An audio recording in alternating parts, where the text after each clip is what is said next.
بسم اللہ الرحمن الرحیم۔ آج جو ہمارا سبق ہے فہم زکوٰۃ کورس کا، اس میں پہلا حصہ ہے شرائط زکوٰۃ، یعنی زکوٰۃ انسان کے اوپر کب فرض ہوگا۔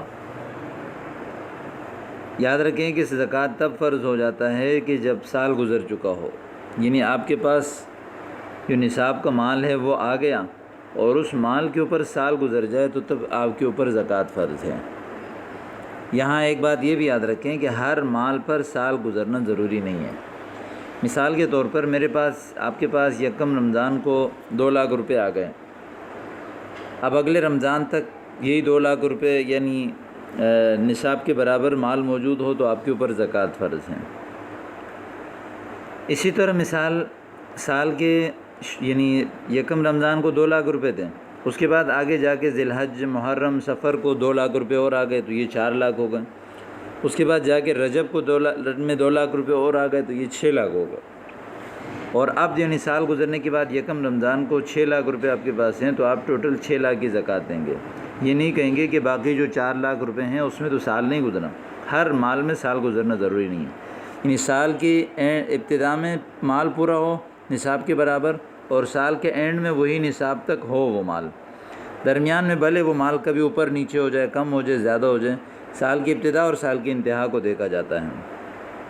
نمبر 2، مالی واجبات سے زائد ہو، یعنی مالی واجبات انسان کے اوپر جو ہیں ان سے زائد ہو۔ مالی واجبات کا مطلب یہ ہے کہ انسان کے اوپر کسی کا قرضہ نہ ہو۔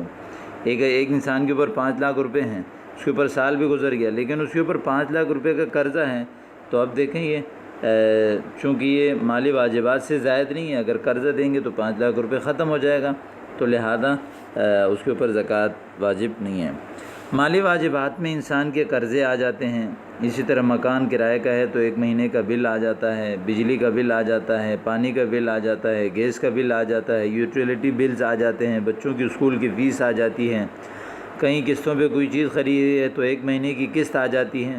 یہ تمام چیزیں جو ہیں مالی واجبات میں آ جاتی ہیں، ان سب چیزوں کو زکوٰۃ کے مال سے مائنس کریں گے۔ نمبر 3، بطور تملیک دی جائے، کسی کو اگر آپ زکوٰۃ دے رہے ہیں تو اس کو آپ مالک بنائیں، آپ کسی چیز کے عوض نہیں ہو، یعنی مثال کوئی لوگ ملازم کو جو ہے وہ تنخواہ کے بدلے میں زکوٰۃ دیتے ہیں، یہ ناجائز ہے، زکوٰۃ نہیں ہوگی، زکوٰۃ ادا نہیں ہوگی، بطور مالک آپ نے اس کو دینا ہے۔ اسی تملیک سے مطلب یہ ہوگا کہ یعنی مالکانہ حقوق کے ساتھ کسی مستحق کی سپرد کر دی جائے، ٹھیک ہے، محض استعمال کے دینے یا قرض معاف کر دینے سے زکوٰۃ ادا نہیں ہوگی۔ بعض لوگ کہتے ہیں کہ جی فلاں کے اوپر میرا قرضہ ہے اور وہ دے نہیں سکتا تو کیا میں اپنی زکوٰۃ کی اس کو معاف کر کے اس کو زکوٰۃ میں شمار کر سکتا ہوں؟ نہیں، اس لیے کہ آپ نے جب اس کو مال دیا تھا تو اس وقت جو ہے وہ زکوٰۃ کا نہیں تھا، زکوٰۃ میں تملیک دینا جو ہے وہ ضروری ہے۔ اور اب یہاں پہ تیسرا مسئلہ ہے کہ زکوٰۃ کتنی ادا کر دینی چاہیے، یعنی کتنا زکوٰۃ، یعنی آپ کے اوپر چلیں زکوٰۃ فرض ہو گیا، صاحب نصاب ہیں، شرائط زکوٰۃ پائی جاتی ہیں، تو اب کتنی زکوٰۃ آپ ادا کریں گے؟ اس میں یاد رکھیں کہ ٹوٹل یعنی مال کا 2.5% آپ زکوٰۃ ادا کریں گے، ٹوٹل۔ مثال کے طور پر آپ کے پاس 1 لاکھ روپے ہیں تو 1 لاکھ کے 2.5% 40 یعنی 2,500 روپے، 1 لاکھ میں 2,500 روپے آپ ادا کریں گے، 2.5%۔ اسی طرح یعنی ٹوٹل مال کو کا 2.5% آپ دیں گے، یا اس سے آسان طریقہ یہ ہے کہ ٹوٹل مال کو 40 حصوں میں تقسیم کر دیں، 40واں حصہ جو ہے وہ آپ زکوٰۃ دیں گے۔ 40,000 ہیں تو 1,000، 40 لاکھ ہیں تو 1 لاکھ، تو یہ ساری چیزیں یعنی ٹوٹل مال کا 2.5% جو کہ 40واں حصہ بنتا ہے آپ نے دینا ہے۔ چوتھی صورت ہے کہ مصرف زکوٰۃ، یعنی زکوٰۃ کہاں لگائیں گے آپ، کس کو دیں گے آپ، یہ زکوٰۃ کس کو دینا ہے۔ سورۃ توبہ میں اللہ تعالیٰ نے مستحقین زکوٰۃ کا ذکر فرمایا ہے، اس میں للفقراء یعنی پوری ایک تفصیل کے ساتھ آیت میں اللہ رب العزت نے جو ہے وہ مستحقین زکوٰۃ کا ذکر فرمایا، اس میں 8 قسم کے مستحقین کو اللہ نے ذکر کیا۔ نمبر 1، فقیر، وہ شخص جس کے پاس تھوڑا سا مال ہو لیکن نصاب کے برابر نہ ہو۔ جو بھی شخص فقیر ہے، تھوڑا سا اس کے پاس مال ہے، نصاب کے برابر نہیں ہے، نصاب سے کم مال ہے، تو اس کو آپ زکوٰۃ دے سکتے ہیں۔ مسکین اس شخص کو کہتے ہیں جس کے پاس کچھ بھی نہ ہو، تو اس کو بھی آپ زکوٰۃ دے سکتے ہیں۔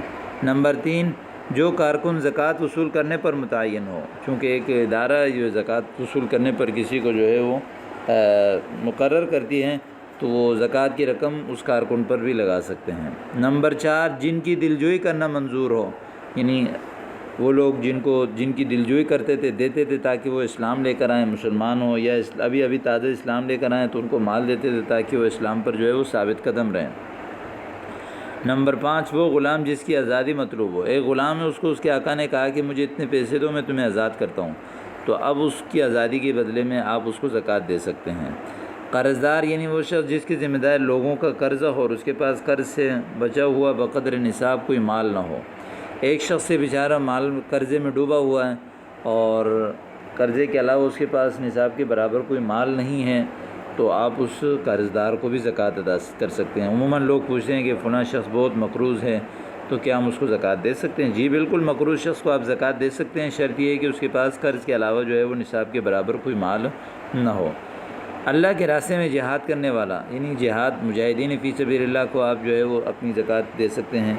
نمبر 8، وہ مسافر جو حالت سفر میں تنگ دست ہو جائے، ایک شخص سفر میں چلا گیا، اگرچہ اپنے وطن میں وہ مالدار ہیں لیکن راستے میں اس کے پاس مال و ذرائع اسباب ختم ہو گئے اور دوبارہ اپنے علاقے سے پیسے بھی نہیں منگوا سکتا جیسے پرانے زمانے میں ہو سکتا، تو آپ اس کی بھی مدد کر سکتے ہیں۔ اب یہاں پر ایک اہم مسئلہ ہے کہ معاشرے کے دو طبقے، پہلا طبقہ مالدار، دوسرا فقراء، یعنی مالدار اس کو کہتے ہیں جن پر زکوٰۃ فرض ہے، فقراء اس کو کہتے ہیں جن کے لیے زکوٰۃ لینا جائز ہے۔ زکوٰۃ کیا کریں گے ہم؟ اغنیاء سے لے کر فقراء کو دی جائے گی، اغنیاء سے لے کر فقراء کو دی جائے گی۔ اب یہاں یہ کہا کہ ان کا فرق کیسے پتہ چلے گا کہ یہ فقیر ہے یہ غنی ہے؟ جواب، اس کے لیے شریعت نے اموال زکوٰۃ کے 2 معیار مقرر کیے ہیں جن کو نصاب کہتے ہیں، یعنی اموال زکوٰۃ اگر وہ نصاب تک پہنچ جاتا ہے تو وہ غنی ہے، نصاب تک نہیں پہنچتا تو وہ جو ہے وہ فقیر ہیں۔ لیکن یہاں پر اس کے ساتھ ایک اور چیز بھی ایڈ کریں گے کہ انسانی معاشرے کے جو ہے وہ 2 طبقے ہیں۔ پہلا طبقہ اپر کلاس لوگ جن کے پاس 4 قابل زکوٰۃ چیزوں کا مجموعہ بقدر نصاب 613 جو ہے وہ گرام چاندی ہو، یعنی ایک شخص وہ ہے کہ جس کے پاس 4 قابل زکوٰۃ چیزوں کا مجموعہ یا کوئی ایک یا سب ملا کے جو ہے وہ نصاب تک کا وہ مالک ہے، تو اس کو اپر کلاس کہتے ہیں، یہ وہ غنی ہے، اس کے اوپر زکوٰۃ جو ہے وہ فرض ہے۔ دوسرا طبقہ ایسا ہے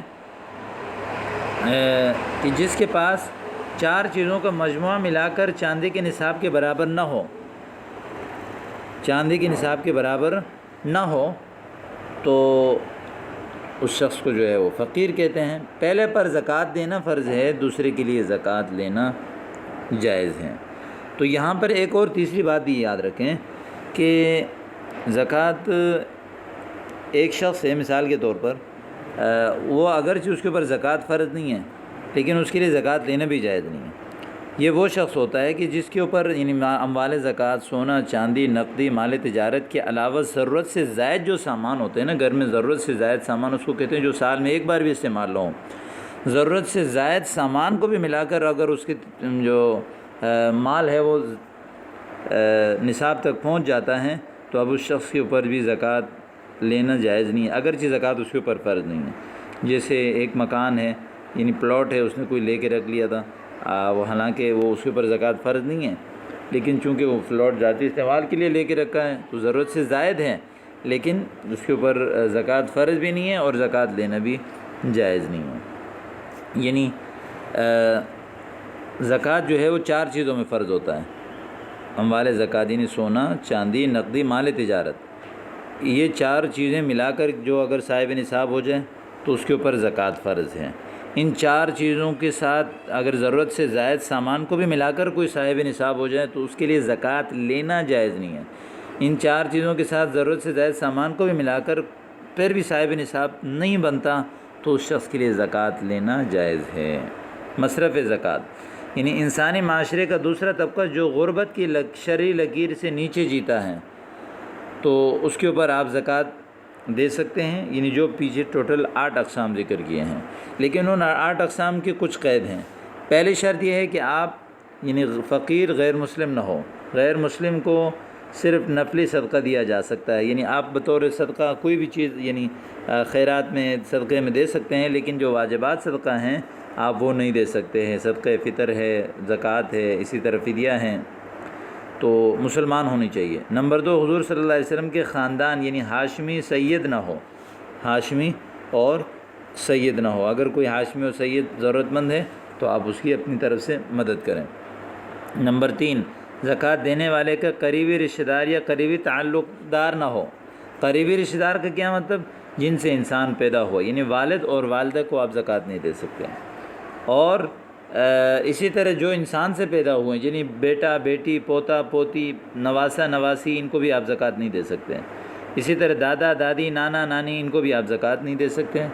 تو یہ تو ہو گیا اصول اور فروع۔ قریبی تعلق دار یعنی میاں بیوی ایک دوسرے کو اپنی زکوٰۃ جو ہے وہ ادا نہیں کر سکتے، ایک دوسرے کو زکوٰۃ نہیں دے سکتے۔ زکوٰۃ کی تاریخ، زندگی میں پہلے بار قمری سال کی یعنی جس تاریخ کو بھی نصاب کے مالک ہو گئے ہوں وہی تاریخ آپ کی زکوٰۃ کے حساب کی تاریخ کے طور پر طے کی جائے گی۔ ایک شخص کے اوپر مال آ گیا زندگی میں پہلی بار، وہ یعنی اس کے پاس جو ہے نصاب کی بقدر مال آ گیا، یعنی مثال ربیع الاول کو، اب یہی ربیع الاول اس کی جو ہے وہ چاند کی یعنی زکوٰۃ کی تاریخ ہوگی۔ اگلے سال ربیع الاول کو اس کے پاس مال ہوگا تو اب یہ ربیع الاول اگلے سال آئے گی، یعنی آئے گا تو فوراً اس کے اوپر زکوٰۃ بھی فرض ہو جائے گا۔ قمری تاریخ کا اعتبار، یعنی کسی کو اگر تاریخ کی یاد نہ ہو تو غور و فکر کر کے کوئی قمری تاریخ مقرر کر لی جائے اور آئندہ اس کے مطابق جو ہے وہ زکوٰۃ ادا کر دیا جائے، جیسا کہ جو ہے عموماً لوگ زکوٰۃ کے لیے رمضان کے مہینے کو اختیار کرتے ہیں۔ اسی طرح یہ کچھ اہم مسائل آپ کے پاس آ گئے، امید کرتا ہوں کہ آپ کو سمجھ آ گیا ہوگا۔ السلام علیکم ورحمۃ اللہ وبرکاتہ۔